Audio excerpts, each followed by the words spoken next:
그 조세행정에서 신뢰성을 높이는데 또는 어떤 법적 정당성을 높이는데 제일 중요한 게 세무조사 대상자를 선정하는 문제잖아요. 정기 선정이 있고 비정기 선정이 있는데 비정기 선정의 경우에는 5가지 경우에 해당될 때 선정을 하는 거죠. 그 국세기본법에 그렇게 나와 있지 않습니까? 예, 그렇습니다. 이 비정기 선정 통계를 한번 저희들 요구를 해봤어요. 근데 이게 관리가 안 되고 있더라고요. 특별한 이유가 있나요? 뭐 의원님 말씀하신 대로 이제 비정기 선정 사유가 법에 열거되어 있는데 그 이제 호가 이제 한 5가지 정도로 나눠져 있습니다. 근데 저희를 선정할 때는 이제 사실 이제 비정기 선정 대상이 되는 이제 납세자들은 대부분 여러 가지 사유에 중복되는 경우가 많이 있습니다. 그러다 보니까 별도로 이제 구분해서 관리를 못 하고 있는 그런 실정입니다. 이 선정을 할 때는 납세 의무자가 세무조사 대상자로 선정될 때는 선정된 이유를 설명하게 돼 있잖아요. 예, 그렇습니다. 그렇죠? 예, 그렇습니다. 그러면 당연히 이거는 어떤 경우에 해당되는지가 통계적으로 관리가 돼야 조세 행정을 하는데 투명성을 높이는데 도움이 되죠. 근데 전혀 그것들이 관리가 안 돼 있고 통계로도 분류도 안 돼 있다라는 건 문제가 있는 거 아니에요? 대부분 이제 여러 가지 이제 사유가 같이 중복되어 있는 경우가 많이 있고요. 조사팀에서 이제 가서 세무조사 가이드북을 교부를 합니다. 조사 대상자에게 하면서 관련 설명을 해주고 있습니다. 뭐 하겠다라는 거예요? 분류를 하겠다는 지금도 지금 관련돼서 이제 조사 선정 사유 등에 대해서 네. 납세자에게 설명을 해주고 가이드북을 이제 아니 그것들 있습니다. 그러니까 통계로서 관리를 하겠다라는 거예요, 안 하겠다는 거예요? 근데 위원님 말씀하신 상은 저희들 이제 조금 사실 쉽지는 않은데 저희들 검토해보고 보고드리도록 네. 하겠습니다. 그걸 해야 비정기 선정을 할 때 비정기 세무조사를 주로 어디에 초점을 두고 하고 있는지를 저희들이 알 수가 있는 거고 국민들이 알 수가 있는 거죠. 그 다음에 세무조사에서 사전 통지를 하게 돼 있죠. 국세기본법 81조의 7 사전에 통지 15일 전에 통지를 하게 돼 있고 그 다음에 또 국세기본법 81조 10에 의하면은 장부를 일시 보관하는 거를 원칙적으로 금지하게 돼 있잖아요. 그러니까 쉽게 얘기해서 이제 정보를 뺏어 가지고 국세청에서 세무서에서 보관하는 건 금지한다라는 게 원칙이잖아요. 예, 그렇습니다. 근데 보면은 법인의 경우에 통지를 안 하고 조사하는 경우, 그러니까 지금 보면은 71%, 2% 정도에서 지금 2022년에는 거의 90% 가까이 늘어났고요.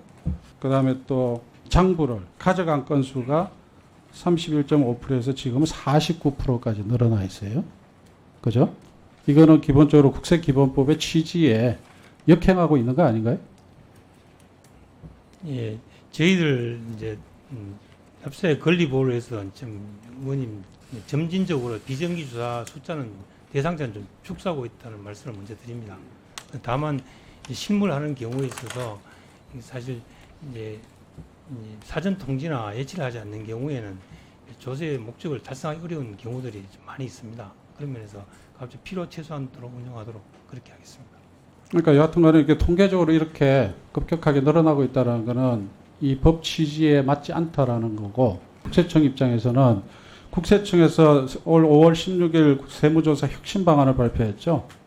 예, 그렇습니다. 예, 그 혁신 방안에 사전 잠깐 통지 팀장님 마이크를 가까이 대고 좀 말씀해 주세요. 예, 그렇습니다. 납세자의 조사 부담을 최대한 낮추겠다라고 이렇게 있잖아요. 예, 그렇습니다. 이게 지금 이 비정기 조사에 해당되는 부분이라고 저는 생각이 드는데 사전 통지 기간을 확대하고 현장 조사 기간 축소하고 자료 제출 요구를 합리화하겠다 이렇게 나와 있습니다. 국세청이 발표한 이 혁신 방안의 취지에도 안 맞는 방향으로 지금 가고 있단 말이에요.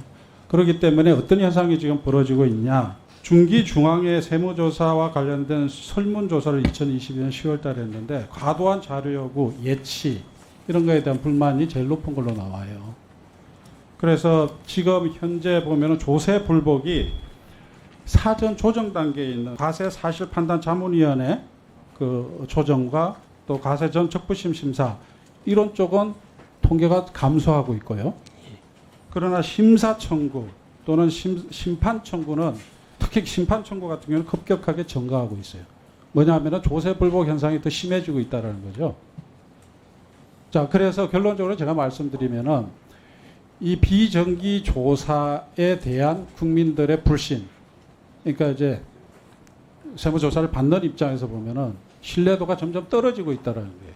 아까 제가 처음에 말씀드린 것처럼 이 국정원 운영 전반에 있어서 대통령의 그런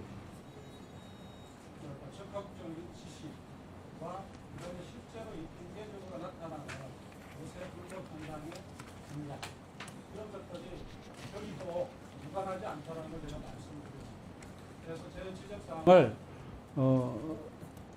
참고를 하셔가지고 우선은 비정기 세무조사 대상자 선정을 우선 투명화하는 방안, 그 다음에 통지 생략 일시 보관조사 기준 절차를 보완할 수 있는 방안, 그리고 과세 처분 전 이견에 대한 오히려 과세 전에 조정할 수 있는 그런 제도의 틀을 더 강화하는 방안, 이런 것들을 검토하셔서 보고해 주시기 바랍니다. 네, 그렇게 하겠습니다. 예, 이상입니다. 수고하셨습니다.